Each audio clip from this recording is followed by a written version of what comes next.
was at a meeting of the AMA a number of months ago, and the AMA is a doctor's lobbying group, so it should be clear that it doesn't necessarily represent many points of view in all cases, although it certainly tries to do a great many good things. And they were discussing the idea of a single payment, a single payer as an insurer. And some of the people in the room talked about how it works in Sweden, Switzerland, and Great Britain. I had a very simple answer for that. And that is that America, and this does not mean that I don't support that, that America is not Switzerland, Sweden, Canada, or Great Britain. What is different about America is that we are not a homogeneous population, anything but. We are the most diverse population in the world, and we are born through our Constitution and our parents and our culture to believe that we have an inalienable right to choice.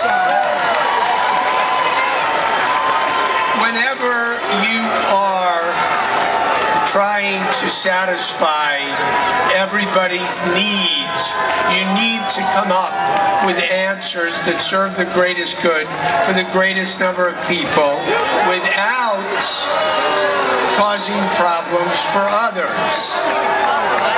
The point being that the answers are not simple. They are complex. And what looks to be something on the surface is often not that. It is more complicated than that. There are at least 13 different points, and if you'll let me get through this, it'll make it easier for you to ask questions, to react. And that is, the health reform bill includes the following: to make health care more affordable for those who have lost their jobs, to provide children with coverage, to computerize medical records, to intervene and to focus on prevention and wellness, not only because of the need, but because of the long-term potential for savings. To provide choice,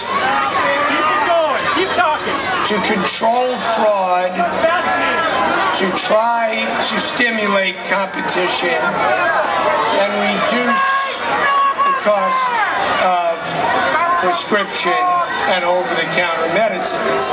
Now this alone, this list, covers a myriad of needs, and in each case, the answers are not simple.